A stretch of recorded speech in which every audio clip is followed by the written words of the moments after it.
نحمده ونصلي ونسلم على رسوله الكريم اما بعد فاعوذ بالله من الشیطان الرجیم بسم اللہ الرحمن الرحیم اقترب للناس حسابهم وهم في غفلة معرضون صدق اللہ العظیم۔ آج ہم نے 15ویں تراویح پڑھی اور اس میں 17واں پارہ ہم نے سنا ہے، اسی میں سے انشاءاللہ چند آیات کا خلاصہ ہوگا۔ سورہ انبیاء ہے۔ انبیاء آپ کو پتہ ہے کہ نبی کی جمع انبیاء ہے، اور اس صورت میں چونکہ تقریباً کچھ 17 کے قریب انبیاء کا ذکر ہے، اسی مناسبت سے صورت کا نام سورہ انبیاء ہے۔ اقترب للناس حسابهم فی غفلۃ معرضون، کہ لوگوں کے حساب کا وقت قریب ہے اور وہ غفلت کی حالت میں منہ موڑے ہوئے ہیں۔ حساب کا وقت قریب ہونے سے مطلب کہ قیامت قریب ہے، کس لحاظ سے کہ آپ علیہ السلام آخری نبی ہیں، آپ کے بعد نبی نہیں آئے۔ 1 لاکھ کم و بیش 24,000 یا 44,000 انبیاء آئے، ایک لمبا سلسلہ تھا، لیکن اب اینڈ ہے، آخری نبی آپ ہیں، آپ کے بعد کوئی نہیں۔ اور آپ علیہ السلام نے بھی اپنے پیارے فرامین میں فرمایا انا والساعۃ کہاتین، یا بعثت انا والساعۃ کہاتین، 2 انگلیوں سے اشارہ کر کے فرمایا کہ مجھے اور قیامت کو اللہ نے ایسے بھیجا ہے، یعنی درمیان میں کوئی نبی، کوئی دین، کوئی شریعت کچھ نہیں ہے، میں ہوں، میرے بعد قیامت ہے، میں آخری، میری امت آخری ہے۔ تو اس حساب سے فرمایا کہ قیامت کیا ہے؟ حساب، اور قیامت ہی حساب کا دن ہے، اسی دن کیا ہے؟ حساب ہوگا، کہ لوگ غفلت میں پڑے ہوئے ہیں۔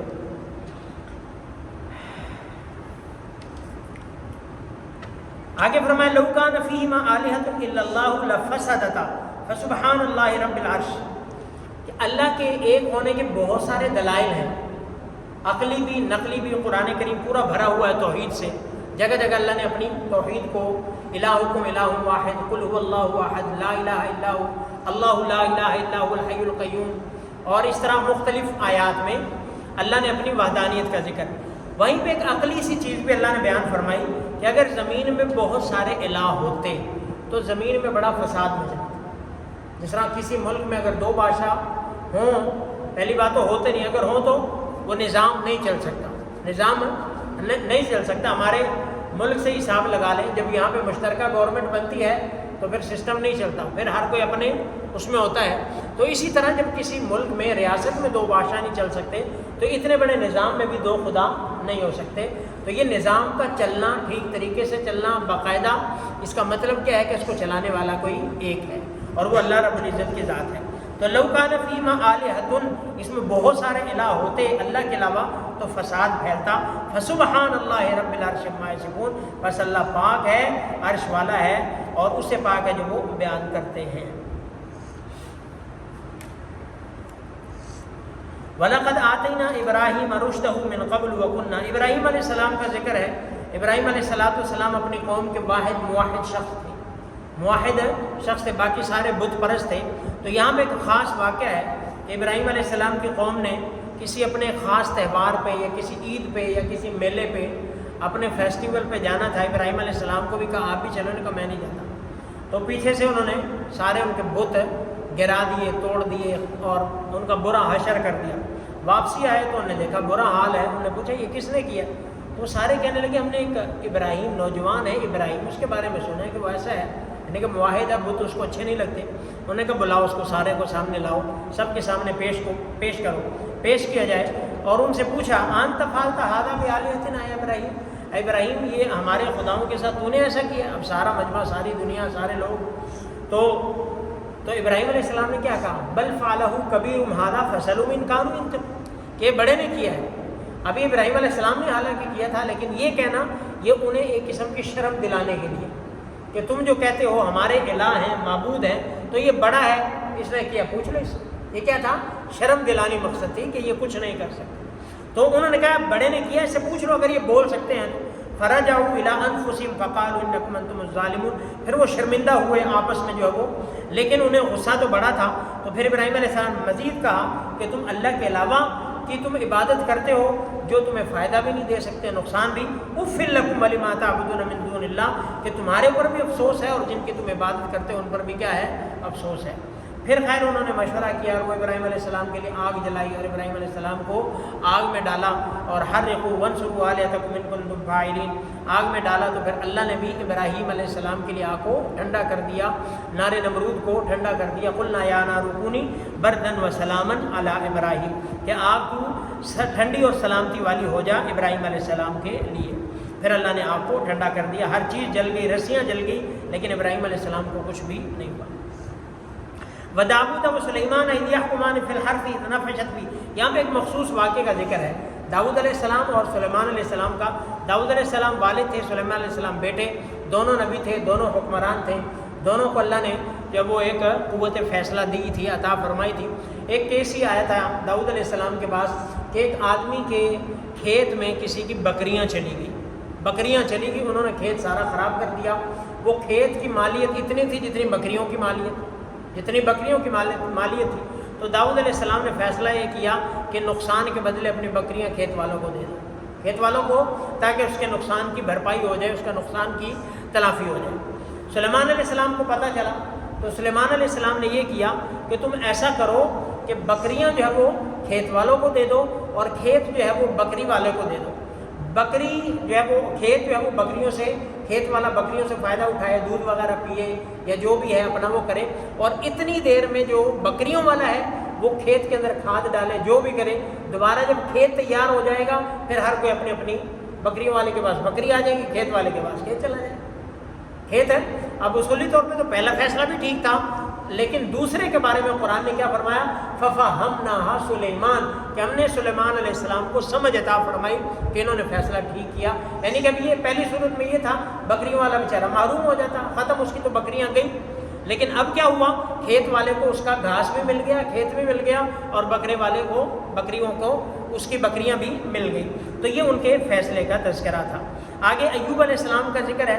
ایوب اذ نادى ربه انی مسنی الضر وانت ارحم الراحمین، جب ایوب علیہ السلام نے اپنے اللہ سے پکارا، یا اللہ مجھے تکلیف پہنچی ہے اور آپ رحم کرنے والے ہیں۔ ایوب علیہ السلام بیمار ہوئے تھے، 18 سال کے قریب، لکھا مفسرین نے، ان کو بیماری آئی اور سارا جو ہے وہ مال و متاع، اسباب، جو بھی چیزیں تھیں، سارا ختم ہو گیا۔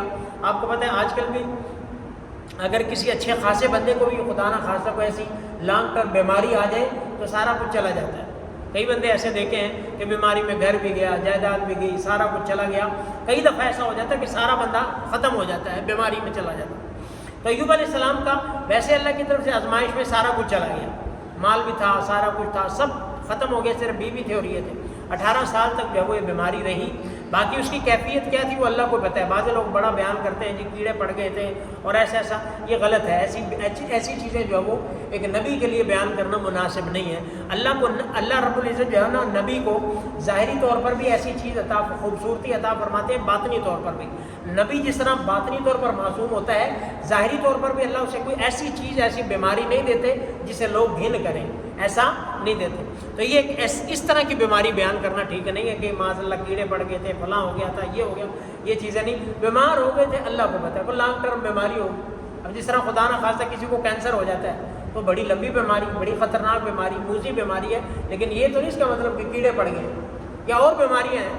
تو وہ اللہ کی طرف سے آزمائش تھا، لیکن یہ ہے کہ وہ اللہ سے مانگتے رہے۔ پھر اللہ نے کیا فرمایا؟ فاستجبنا له فکشفنا ما به من ضر، ہم نے ان کی سن لی، ان کی تکلیف دور کر دی۔ وآتیناه اهله مثلهم معهم رحمۃ من عندنا، ہم نے ان کو سارا لوٹا ہوا جو کچھ تھا وہ بھی دے دیا اور مزید بھی ہم نے انہیں عطا کر دیا۔ تو اس لیے اگر کسی کو کوئی بھی بیماری ہے، کوئی خطرناک بیماری ہے، کوئی لانگ ٹرم بیماری ہے، کوئی ایسی، تو یہ دعا بڑی مفید ہے۔ رب انی مسنی الضر وانت ارحم الراحمین، رب انی مسنی الضر وانت ارحم الراحمین، اس کو کثرت سے پڑھے، اللہ اپنا فضل اور کرم فرمائے۔ آگے یونس علیہ السلام کا ذکر ہے مچھلی کے پیٹ میں، وَظَنُّونِ إِذْ ذَهَبَ مُغَاضِبًا فَظَنَّ أَن لَّن نَّقْدِرَ عَلَيْهِ، تو یونس علیہ السلام نے بھی مچھلی کے پیٹ میں دعا پڑھی تھی، لا الہ الا انت سبحانک انی کنت من الظالمین۔ یہ آیت کریمہ جسے کہتے ہیں، تو اگر کوئی مصیبت ہو، کوئی پریشانی ہو، تو یہ آیت کریمہ جو ہے یہ بھی بڑی مفید ہے، مصیبت سے نجات کے لیے اس کا ورد کر لیں۔ اور اگر کسی کو اولاد نہ ہو، زکریا علیہ السلام کی دعا ہے، رب لا تذرنی فردا وانت خیر الوارثین، یا اللہ مجھے اکیلا نہ چھوڑنا، تو بہترین وارثوں میں سے ہے۔ تو اگر کسی کی اولاد نہ ہو تو وہ یہ آیت پڑھ سکتا ہے۔ آگے سورہ حج ہے، سورہ حج میں چونکہ حج کے ارکان کا ذکر ہے اس لیے اس مناسبت سے سورہ اس کا نام سورت کا حج ہے۔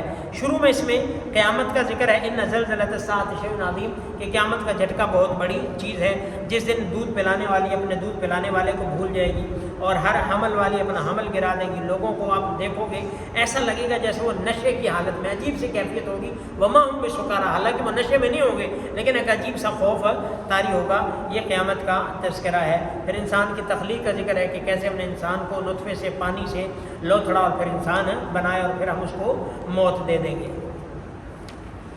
آگے بھائی بہوانا ابراہیم مکان البیت اللہ تشرک بی شیئا وطہر بیت للطائفین والقائمین والرکع السجود، کہ ابراہیم علیہ السلام کو کہا کہ گھر بناؤ بھی صحیح، اس کی صفائی ستھرائی بھی کرو، طواف کرنے والوں کے لیے، قیام کرنے والوں کے لیے، رکوع کرنے والوں کے لیے، سجدے کرنے والوں کے لیے، اور پھر لوگوں میں حج کی آواز بھی لگاؤ، وَأَذِّن فِي النَّاسِ بالحج۔ ابراہیم علیہ السلام نے آواز لگائی، جس نے بھی لبیک کہا قیامت تک وہ اللہ کے گھر میں جاتا رہے گا۔ تو یہ اس کا ذکر ہے، اور فرمایا لیشہدوا منافع لہم، کہ اس کے منافع دیکھنے سے تعلق رکھتے ہیں، وہاں کی برکات، وہاں کی چیزیں، ایک تو سن کر بھی ایمان تازہ ہوتا ہے، لیکن وہاں کی چیزیں، حج ہے، عمرہ ہے، بیت اللہ ہے، طواف ہے، سعی ہے، حجر اسود ہے، مقام ابراہیم ہے، صفا مروہ ہے، اور یہ ساری چیزیں، منا ہے، عرفہ ہے، مزدلفہ ہے، یہ سارا کا سارا دیکھنے سے تعلق رکھتے ہیں کہ دیکھ کے مزید کیا ہے، اس سے ایمان تازہ ہوتا ہے اور ایمان بڑھتا ہے۔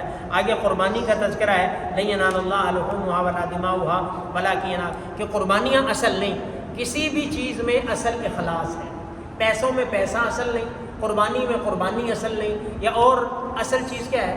دل ہے، دل اصل چیز کیا ہے؟ دل۔ قربانی کی اللہ کے لیے کی، قبول، پیسہ لگایا اللہ کے لیے لگایا، قبول، ہو سکتا ہے 1 روپیہ ہی قبول ہو جائے، ہو سکتا ہے 1 ارب بھی قبول نہ ہو، دل اصل ہے۔ اذن للذین یقاتلون، یہ پہلی آیت تھی جو ہجرت کے بعد نازل ہوئی۔ ہجرت سے پہلے قتال ممنوع تھا تو مسلمانوں پہ ظلم بھی ہوتا رہا، بڑی بڑی تکلیفیں بھی برداشت کی، لیکن جب ہجرت کی تو یہ آیت نازل ہو گئی کہ مسلمانوں کو بھی اجازت ہے کہ وہ بھی قتال کریں، اپنا بدلہ لیں، بأنہم ظلموا، اس وجہ سے کہ ان پر ظلم ہوا تو وہ بھی اپنا بدلہ لے سکتے ہیں۔ یہ قتال کا ذکر ہے۔ آگے یا ایھا الناس ضرب مثل فاستمعوا لہ، اللہ نے ایک مثال بیان کی ہے کہ اللہ تمہیں ایک مثال بیان کرتا ہے، کان کھول کے سن لو، کہ جو اللہ کے علاوہ کسی کو پکارتے ہیں، جو غیر اللہ ہے، وہ ایک مکھی بھی پیدا نہیں کر سکتا، اور مکھی پیدا کرنا تو دور کی بات ہے، مکھی تم سے کوئی چیز چھین کر لے جائے وہ واپس نہیں لے سکتے واپس ہے۔ تو غیر جو ہے وہ اللہ کے علاوہ سارا کچھ بھی نہیں ہے، وہ ضعف الطالب والمطلوب، مانگنے والا اور جسے مانگا جا رہا ہے وہ سارے کیا ہیں؟ کمزور ہیں، بے بس ہیں۔ یا ایھا الذین آمنوا ارکعوا واسجدوا واعبدوا ربکم، ایمان والو رکوع کرو، اللہ کو سجدہ کرو، اس کی عبادت کرو، نیک کام کرو تاکہ تم کامیاب ہو جاؤ۔ آگے آخر میں چل کے فرمایا اقیموا الصلاۃ آتوا الزکاۃ، نماز قائم کرو اور زکوٰۃ ادا کرو اور اللہ کی رسی کو مضبوط تھامے رکھو، ھو مولاکم فنعم المولا ونعم النصیر، اللہ ہی تمہارا مولا ہے، اللہ کیا ہے؟ مددگار ہے۔ جب اللہ کی مولا کی اللہ کی طرف نسبت ہوتی ہے اس کا معنی ہوتا ہے مددگار، نصیر، ومولاکم فنعم المولا ونعم النصیر، اللہ مولا ہے، مددگار ہے، آقا ہے۔ اور جب کسی اور کی طرف نسبت ہوتی ہے پھر دوست کے معنی میں بھی آتا ہے، پھر غلام کے معنی میں بھی آ سکتا ہے، اور معنی میں بھی آ سکتا ہے۔ اللہ رب العزت سے دعا اللہ ہم سب کو عمل کی توفیق دے۔